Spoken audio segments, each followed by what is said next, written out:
Okay, so this is Greg Mortensen with the State of Utah Division of Air Quality, and hopefully everyone has been able to download this workbook that you see on your screen. If not, it is at this FTP site here, www.deq.utah.gov/ftp/inventoryworkbook.htm, and there are links on there to download the workbook as well as the instructions, and you'll want to download those instructions because they're very detailed and they'll step you through each worksheet. They're going to be a key resource for you to refer to. This webinar is really just to supplement those instructions, and so those are really a critical resource that you'll want to be able to refer back to. We'll get back into this.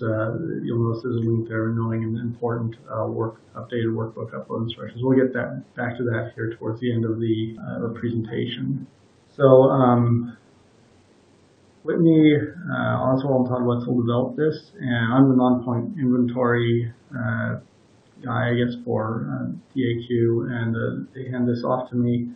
They try to make this as flow as simply as possible, and have done a good job with that. And again, they've really done a good job on the instructions. So we're going to go over each one of the worksheets in this workbook, and what the intent is that this will provide some more accurate estimates of various emission sources, your tanks, engines, fugitives, all those kinds of things in your operations. And this should also help us greatly aid us in avoiding misallocating or overestimating emissions, if we're misallocating them to counties or to companies, something like that, that we get a better on-the-ground picture of what's really out there. I'll keep this as brief as possible as we flow through this. And most of it's fairly straightforward, particularly if you know the equipment you have. One other note on this is there's going to be some information that we may need in addition to this from you. If you're putting in, as we go through this, there's some areas that you'll put in maybe manufacturer specs and that kind of thing, and so you'll need to provide the supporting documentation. So keep that in mind as we go through this, and we'll show you where at what point you'd be submitting that to us as well. Also in this workbook, the emissions and values are generally, unless otherwise stated, are going to be an annual calendar year basis, so your January through December. This would be 2014 in this case. That's kind of the time frame we're looking at for all these emissions and calculations. And likely this workbook is probably only going to be requested once about every 3 years. So kind of kicking off, so we're in the first tab here, the website upload instructions. And we're actually going to come back to this at the end of the presentation. So we're just going to kind of gloss over this right now. This tab applies once you've got all your data put in. Okay, so our first tab we're really going to present on is the operator information. And this is pretty straightforward. The operator name is right here is going to be a real key field in this entire workbook. Because this is used as the basis for the unique identifier for your facilities. It becomes part of the facility ID, and so it is a critical field. We'll just call it ABC operations today. And then the operator address, you're going to put in your address.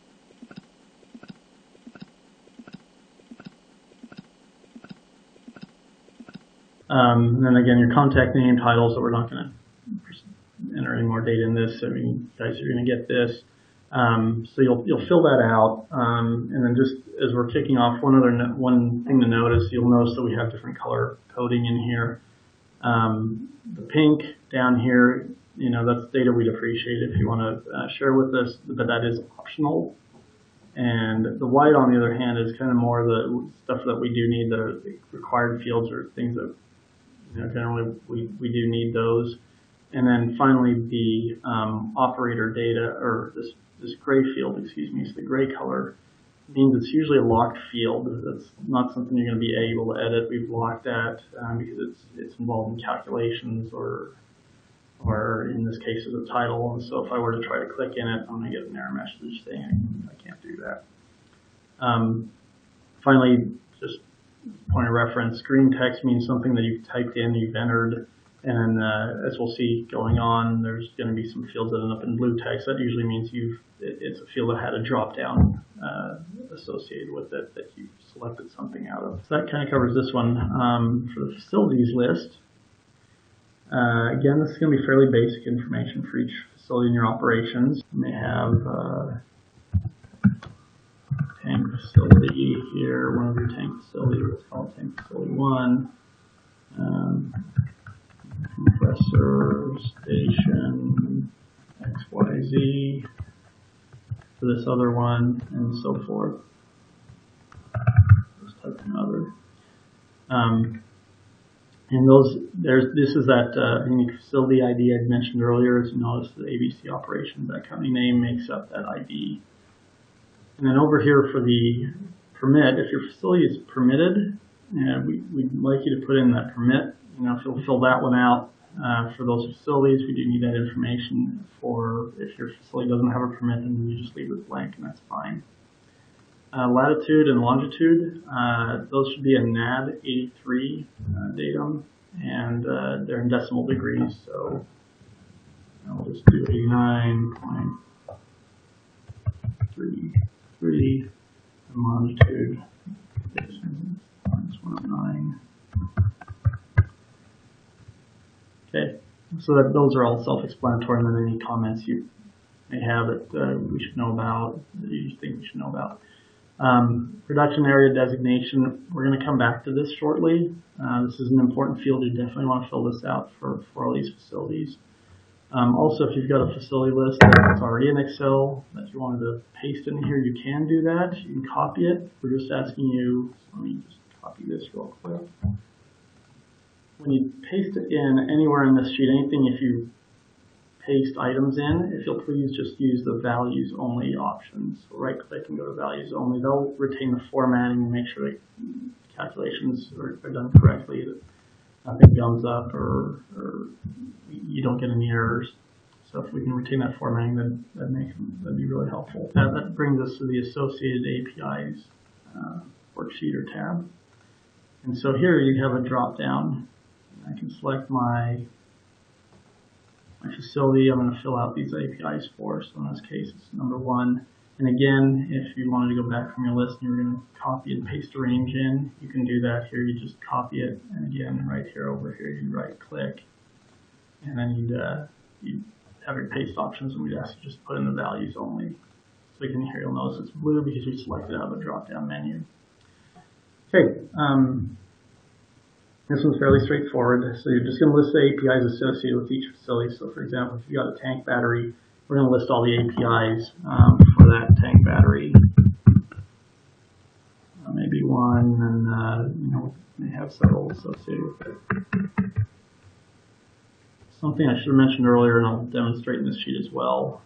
So back to the facilities list sheet as well as this sheet. We have enough rows for 2,000 facilities. And we have, as far as this API sheet is concerned, we have enough columns for 100 APIs that you can associate with each facility. If you need more, if you need some alterations made to this to kind of customize it, if you had more than 2,000 facilities or more than 100 APIs for a facility or whatever it may be, we'd ask you not to add those rows and columns in yourself, because they'll generally create errors and problems in your worksheet and your calculations. So rather than doing that, if you just contact us, and we can take care of that for you. We'll get it formatted in there right, so that way it'll be kind of a customized sheet just for you that we can send out, and then you can add in your information at that point. And that pretty much takes care of this sheet. So again, you're just associating APIs with your different facilities. That brings us to the production area designation analyses. So just point of reference, production area is basically defined, we've defined it as a geographic area with similar equipment and similar sample characteristics with their wells operating under similar conditions. So these are all those similarities, you're going to end up with gas analyses that are pretty much the same. They're going to be very similar gas analyses. And that's what really a production area is defined as. Part of that we've,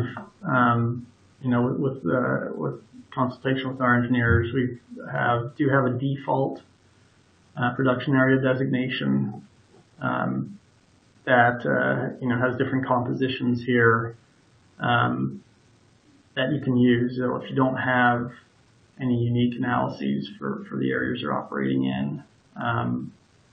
That is available to you. If you do have them, you usually will want to use your own custom analyses.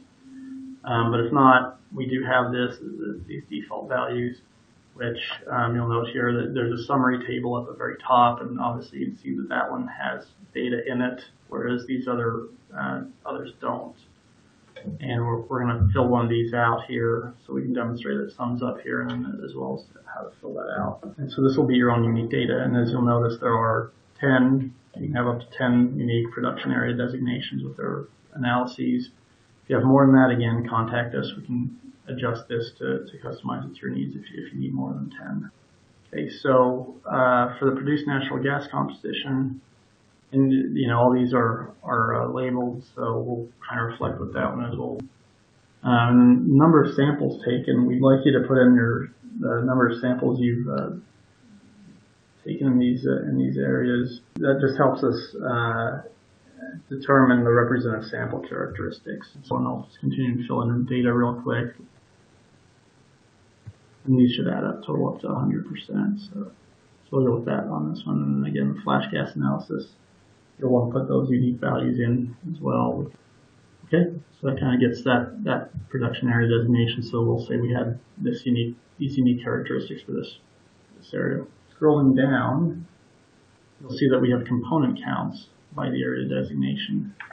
So before I do anything with these, just note that if you notice it says for production designation area 1. So if we've got designated production area 1 here, these component counts should match up. So it should be that same area that we're getting these counts for. So these two should match one another as far as which area they're in. And again, we do have a default set in here for you as well if you don't have those. So we're just going to continue to fill in all the data real quick. Again, if you've got these counts, just place them in here and just remember they do need to be part of that area designation. Okay, so that fills that area out. And again, now if we go scroll out, and again there'll be 10 designations for the component counts as well. And those will be used for future calculations here down the road as we go through this worksheet.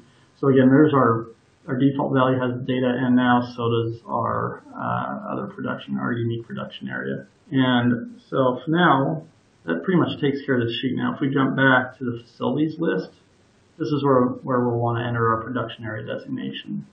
And so we'll give this the one, and this other one we can use as the default here, and so on. You just continue to do that as you needed to. And if you have a range, again, you can copy. I can copy this one out, and then I'll want to paste it.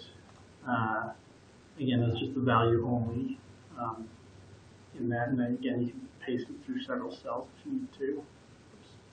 And then since I just did this, let's just make a note of this. If you don't want to select an area that you don't have data for. So if you notice, we have the default, we have 1. If I select 2 or 10 or whatever it is, what's going to happen is these are used down to do some of these calculations along this worksheet. So if we have an area that we don't have data for, it's going to error out your calculations. It's going to create problems. So just make sure that you're selecting production areas that do have data associated with them. Okay, so again, that's production areas, and then that'll take care of your facility list as you enter those in. Okay, and so we'll go over to well completions, which really should be called drilling operations. This is just initially it was set up as well completions. It's really more of a drilling operation data sheet. So we'll change that down the road at some point. But for now, this is the sheet we're going with, so just stick with this one. So you're going to want to add data in regardless of the well type, whether it's gas or oil. So here you're going to add in your unique facility ID and the affected API. So I'm going to drill 1, 2, 3, 4, 5, 6, 7, 8, 9, 0 here, and then we'll say this one was our gas well. And then let's say there were 2 wells though at this site. It should you only want to enter 1 API for each unique facility ID that you put that well in. So this one may have a different API even though it's the same facility. We'll say that one was an oil well, and that your second facility, then maybe drill one in here as well or something like that. So you'd to add those in. So again, it'll just be one API per line, but you may duplicate your facility IDs, and that's okay.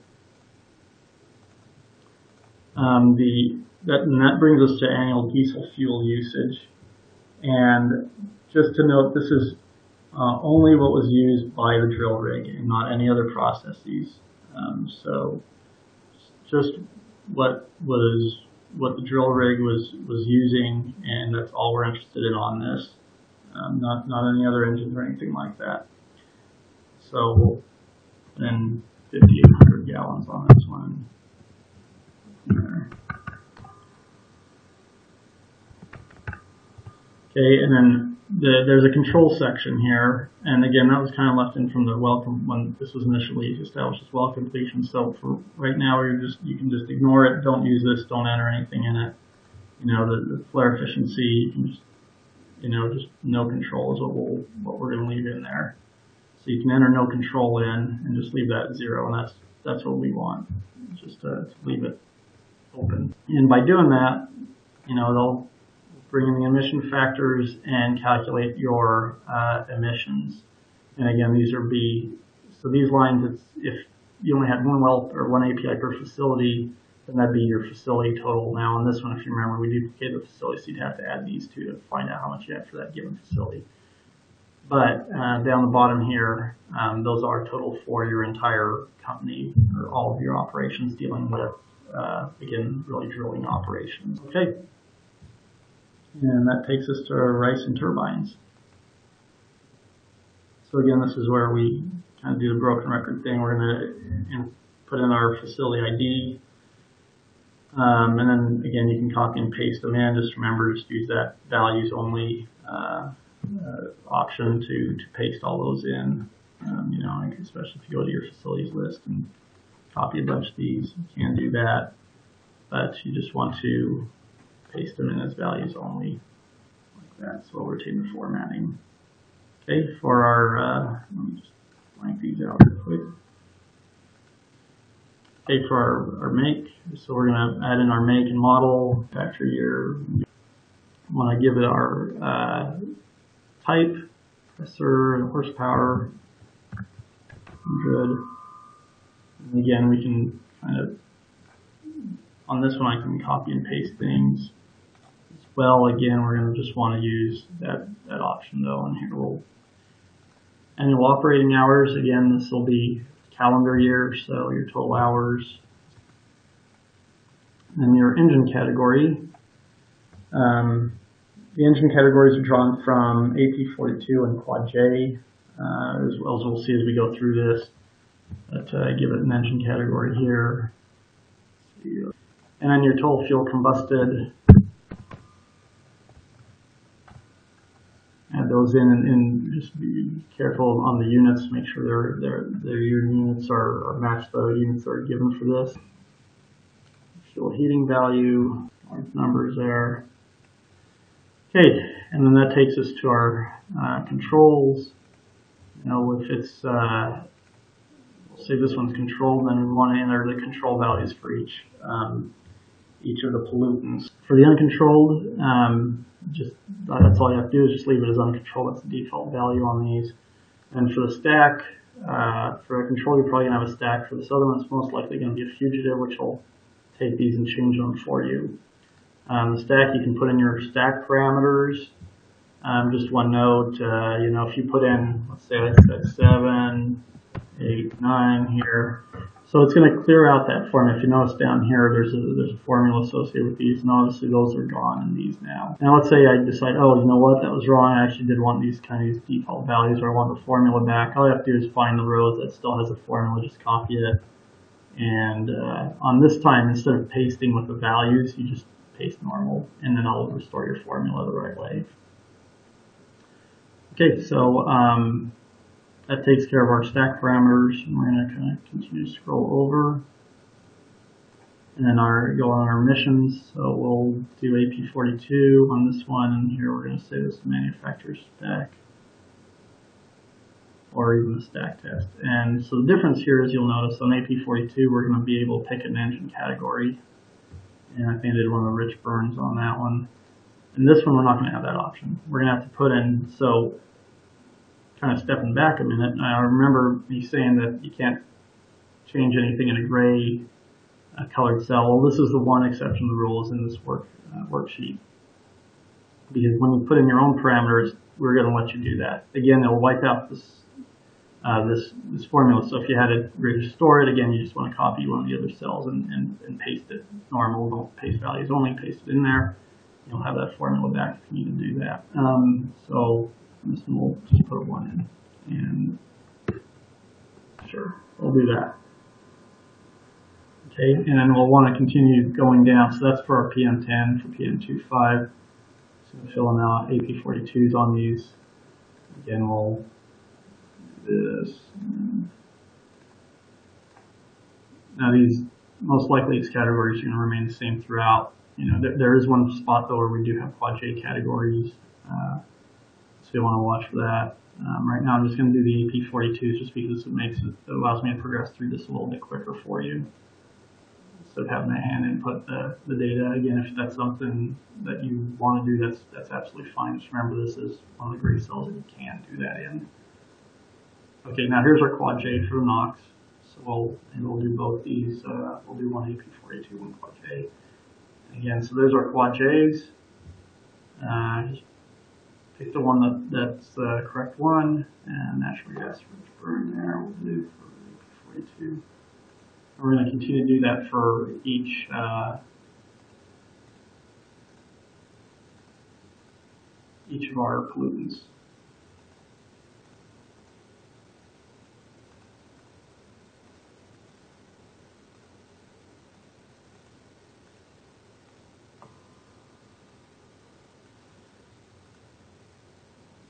Okay, now I'll have to adjust some of my numbers there so these look a little more reasonable. I made the number too high.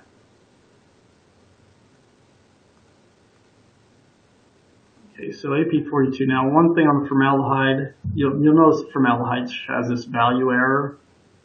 Don't worry about that. So if I put a number in here, it'll populate that. But there are some, I believe, diesel margin. No, it's not the one. Let's see which one was it. Okay, there we go. So you notice there's a non-applicable here, and because of that, the formula calculates an error value. And it's the quirk Excel has, so you'll notice there's a value here. If I scroll down on the summation, it's still going to give me this error message because it supersedes whatever numerical values you have. Don't worry about that. We'll take care of that on the back end. Again, it's one of those Excel quirks. We'll see if we can get that worked out one of these days. But like I said, for now, just roll with this sheet, and we do have your values where they're applicable, so you don't need to worry about that. It's not lost in translation, so to speak. That those numbers will hold, and we'll capture those and take care of them. So let me scroll over real quick and try to get things down a little bit.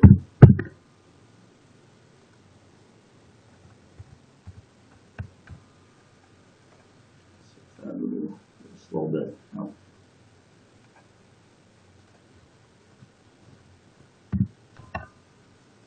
Where we go, actually.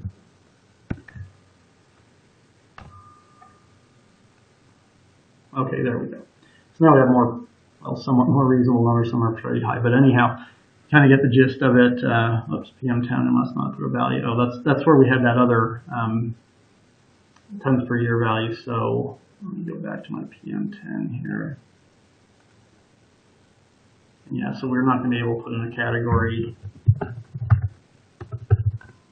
And you're not going to be able to type anything in there, so you'll just have to, hand enter the PM tons per year.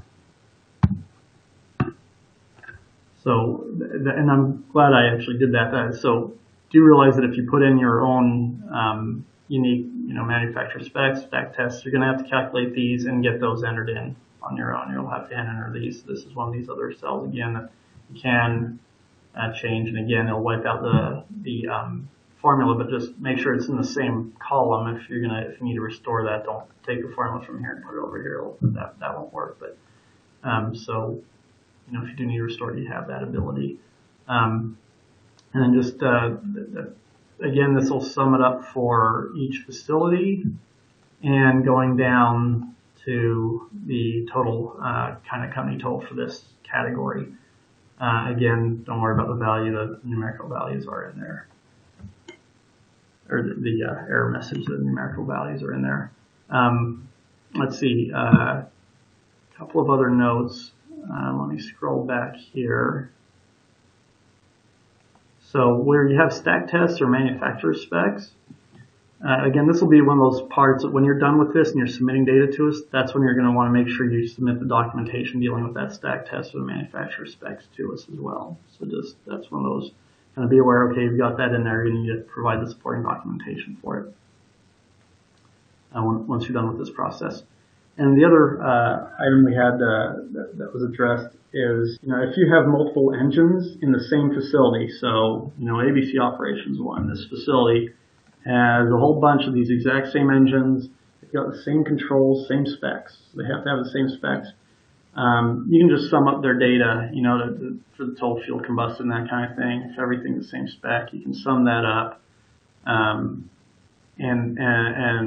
instead of having to, go and put in, here's one and do it like 10 times over as long as it has the exact same spec and it is on that facility. Now, if they have different specs, then yeah, you may have to duplicate facility identifiers. But if not, you can sum them up and that's fine. That'll bring us to separators and heaters, so the same thing applies there, that I mentioned on the RICE and turbines. They're about multiple engines with the same specs in the same facility. You can sum them up so you don't have to continue to put the same unique value down here. So if you've got the same heater types, great, sum them up, we'll be good to go. If you have different ones, then that's fine. We can put in those unique identifiers or duplicate them here and we'll roll with that. But we'll say just, we've got tank heaters here, heater treaters. So here, if you notice, as I was selecting these, you can see this one automatically populated the production area designation for each one of those, along with some of their parameters. Again, that'll be the annual hours of operations. And again, you can sum those for your other ones. And then the control status here, we're going to enter that if it exists. Right now, the default's uncontrolled. So if it's controlled, again, it only affects NOx. We'll say that this one has controlled and this other one's uncontrolled. And then you're going to put in your stack parameters. Uncontrolled, you may just be a fugitive. Again, it'll blank that out for you. And then again, you can enter your stack parameters in and the height, diameter, and so on and so forth. And this one's fairly simple in that it will sum up these values for you. And again, and scroll on down again, there's our total company total for separators and heaters. That brings us to our dehighs. So again, the broken record of put in your facilities here, and then the gas processed, our units, your hours of operations. We'll do 6,000 on this one. We'll say this other one didn't operate that much. Do 12,000. And then your types, and then you got the various types that you can pick from. I'll do a desiccant on this one. Okay, so here's one of our pink rows. So this is, we'd appreciate if you provide that, but it is optional. That's your glycol circulation rate in gallons per minute. And our production area is auto-filled. And then your control types, we'll say that's combustor. And this one we'll just say no control on that one. So that auto-populates 0, and combustor will say it's 18%. Again, stack parameters here, we're going to call that a fugitive. We're going to say we want a stack for it. Stack parameters, add those in. And then your combustor here.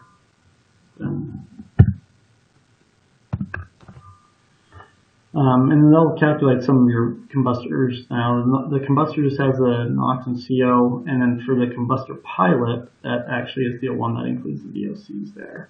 Now, for emission factor,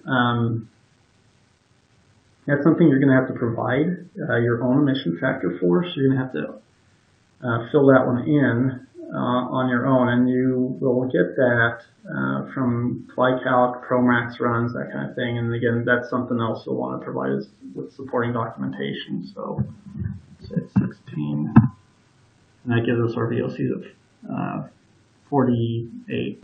So again, you'll want to include your supporting documentation for these numbers, and you will have to hand enter those in. And again, that'll give you your VOCs by facility and down the bottom for your entire operation, which we'll take care of that down the road. But again, your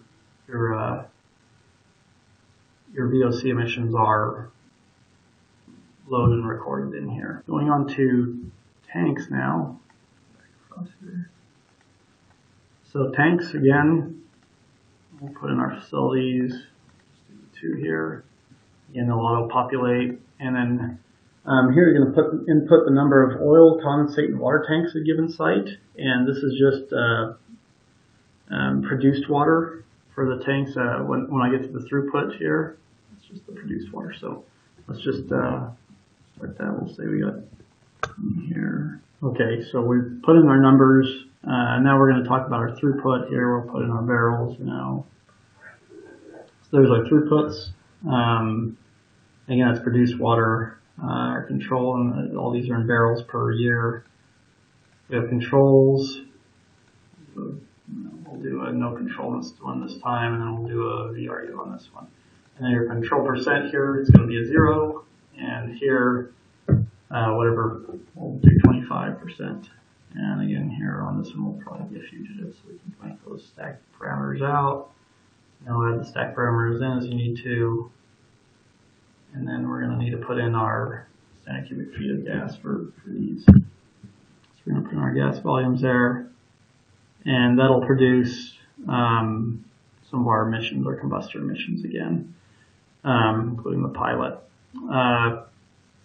Okay, now this is something that you need to be aware of. Here these emissions are entered manually, and so you're going to need to provide the calculation method, the emission factors for condensate and oil. And I'll talk about these categories. There's 3 categories here, but there's only certain categories that are going to be filled out depending on your calculation program. So these are all going to end up being hand entered in here, and so we're going to get to that here in just a second. Okay, so all this is manual entry here. So you're only going to choose, there's 2 entry methods for this section of this worksheet. You can either do separate emissions for staying, working, breathing, or flash emissions. So these, you put these 2 in, or if you've got combined emission calculations, you would put data in here. You should not have data in all 3 of these categories, SWBs, the flash, and combined. It should either be SWB and flash or combined SWB flash emissions category that data is entered into. So kind of one way to help understand that is, let's say you have a single program that's used to calculate standing, working, breathing, and flash emissions, and it's done at the same time. Then you use this section most likely. Okay, one program giving you out, the emissions all at the same time. That's going to be your combined, and so you put data in here. Okay, your method, your pounds per barrel emission factors. If, on the other hand, your program only calculates one category at a time, so if it's only generates results for staying, working, breathing at a run, or flash, then that's where you're going to enter, and it gives you your standing, working, breathing, and place it in here. And if it pushes out your flash, you're going to stick it in here, and this one will be left blank. So if you've got combined, you'll enter emission factors and methods in here, and then leave these blank. But if you have separate, if your program does them separately, then you'll enter them in here and leave this one blank. Okay, so we'll say what we've placed our emissions in here. We'll say it's 5 or whatever. And again, these are just emission factors and methods. So we'll say this one was a combined one. Okay, now for our what we need to do is, after we get our emissions from this program, we're going to take 1%. So multiply it by 1%. You're going to add that in. We're going to say it gave us 100 tons a year to make things simple. So that'd be 1 ton of VOC per year out of the water tank emissions. Just assuming water tank emissions are just 1% of the total. which would mean, and this is added into your total. So if it said you had 100 VOC emissions from the combined, then that'd be 101 here. So we have to add this one in. So again, it will be these emissions plus this emission that you calculated plus the 1%. There's your 101. And again, this will represent your emissions for that facility, along with the total for your entire company dealing with tanks. Again, there's a lot of entry, and you'll want to make sure you provide supporting documentation related to this. Okay, the next one is truck loading. Nice shorter sheet. And put in our emissions, or excuse me, our facility IDs, and the amount we loaded the year, and then the mode of operation on how we load it. That will affect your S factors. So we'll just say this one here, and then we'll just splash. There we go. We'll give it splash loading. Your vapor pressure, your pounds per mole. No. Okay, now your temperature is in Rankins, so make sure you add the 460 degrees to your Fahrenheit reading. So we'll just say this was 640, 640 that one, and 720 on this one, something like that. Anyhow, that'll spit out your emissions. Well, and actually, pardon me, if you have any controls, if you've got a, say, a VRU, and then you'll have to put in your, say it's 5% control on this one, then it'll factor that in and give you that value. And if you have no control, then you just leave it blank. And that will give you your emissions again per facility, for your tank loading operation, or truck loading. And then if you scroll down again, your entire company's emissions for that category. Pneumatic controllers, so device or facility IDs, and then here these are device types, so the actual physical numbers. That'll push out our emissions. This is all you have to do is just your numbers and your hours. And again, one thing though, these are average yearly hours per device. And again, that'll give you your emissions by facility, and scrolling down for the entire company for pneumatic controllers. Okay, pneumatic pumps. So again, been through this. We'll put in our pump type and pump function type. In average annual hours operating per pump, vent rate,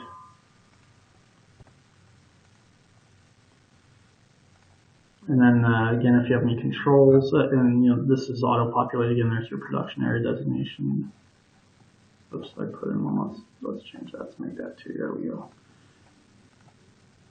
We'll just give both these no control. Well, actually, we'll control this one, and we'll say it has 50% control, and this one's going to have 0. So make sure you enter that 0 in. This one's going to be a fugitive, and then that's going to give us our emissions here. And then if we scroll down the bottom, there's our good old total summary for the entire company dealing with pneumatic pumps. On to fugitives. Fugitives, they're drawn, again, if you remember, for kind of going back in time here a little bit to where you were entering those production area component counts, the production area designations component count section. That's where this is drawn from. Pop in there's one where we had the unique one, and this one where we used the default production type. We'll say this one was oil, and this one was waxy crude. And we'll affect this just to get the production type designation, and total operating hours. So this is defaulted to a year where you've got 24 hours for 365 days a year. If you had more, if you were a leap year, you could add another 24 hours in there, but if not, adjust those as needed, and they'll take care of your emissions. And those are your fugitives, and again, there's your per facility, and down the bottom, scrolling down, there's your total. Okay, now final tab. Great one, because we don't have to do anything. This is just the company-wide summary. Again, there's that formaldehyde, and that's, again, related to that Excel quirk I mentioned earlier back on the thing that was the rice and turbines. It's about that value. So if I go change that, yeah,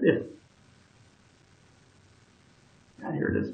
So if you really do have an NA, if you have this engine, and that's NA and that's value, and over here it's given that error, that value error message, Don't worry about it. The data's still in there. Don't change it. We want this to be accurate. So that's totally fine. But I'm just going to change it here to demonstrate that there's the populated number, and now I've got a number here. That error's gone. Again, that other data is in there though. Okay, so we're going to say that we're done. So we've got all our facilities in, we've done all our calculations, and so of course we're going to want to save our sheet. And there's a naming convention we'd like you to follow for saving your sheet. So you can leave this, so it'll be 2014 Utah ONGEI workbook, and then you're just going to add an underscore in your company name. And let's see, I think I call this ABC Operations. I'm going to hit save. Okay, so we've saved our data now. And so now I'm going to close this out, because we're going to end up coming back and attaching this to this other site. So here's this important information. So if you download this is a Word document. You have two options here. A lot of you, I think, have accounts already with the state through as you submit data to DOGM. So if you do have an existing ID, you'll want to send in your full name, your Utah ID username, and the email address linked to that Utah ID account. Okay, to Whitney, to this email address. She'll get you that access, and you'll get an email with your login credentials and further instructions. So on option one, if you don't have an existing Utah ID, then you just need to provide your full name, email address, and phone number. Again, to Whitney, she'll get you set up. So let me go back and open the generic workbook real quick, so that you can see that first tab, because we're really on this first tab. So we're going to, again, these things got changed a little bit. So we're going to say that you're able to get in there. And so I'm going to log into that now here. One thing to note as I do this, what you want to do is add an HTTPS://. Anyhow, again, after you've been set up by Whitney and everything, you'll be able to log into this. And so here, what you'll do is put in your login credentials. That'll actually be your entire email address.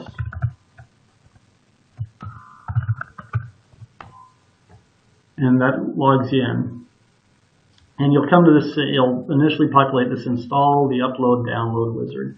You can just ignore that. So you can disable it permanently, or if you want to just disable it for the session. But either way, you don't need to install it, just ignore it. So you'll just want to click I'm just going to click this one, say OK. Actually use this now. So here we're going to click send package, because we're going to upload, this is how you're going to upload your file, your data. And again, these instructions basically start right here from number 5. So again, realistically, after you got your accounts all set up, you're really starting at 4 to go on that site, and then you're going to roll down here. So that's what I'm covering right now. So here you're going to click send package. If for whatever reason you get lost and you're in some other part of the page, you can also go to the packages page, and then there's your send package there too.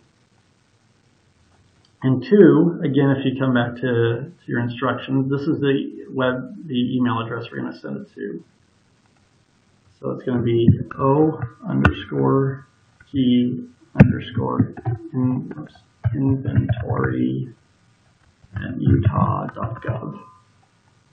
And for the subject line, we've asked you to put your company's name and inventory year. So for ours, we did in ABC.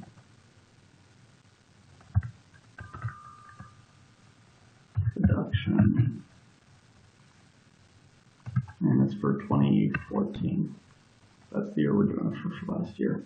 This program won't send anything unless there's something written in there. So it doesn't really matter what you put in there, but you just need to put something generic. I mean, what you can put down. This is also in the instructions. Just put down something like emissions inventory. And here's where you're going to go and start telling it which files you want to pick. So we're going to tell it to choose file. Let me go back and do that again. So we're going to come down to choose file. And we're going to go to wherever our file is stored. So add it here. Hit open. And that means the file's picked. Now I can continue to add files. So like I said, if you didn't use default values and you have your glycalc runs and your manufacturer specs or stack tests, whatever other files you need to add, you're just going to click add another file, and then you're going to choose a file. And then once you got all those chosen, you don't have to upload them each individual time. Once you're done picking the files you want to upload, you just need to click the upload button at that point. And as you can see, it'll upload it. So there's my file, it's uploaded, land emissions inventory. And then you can send at this point, or if you'd like a delivery receipt, so you know we've received it, you can check that box, and you can hit send, and it'll send it. Now before I do that, I'm not going to do that just yet. You also have the option to save as draft.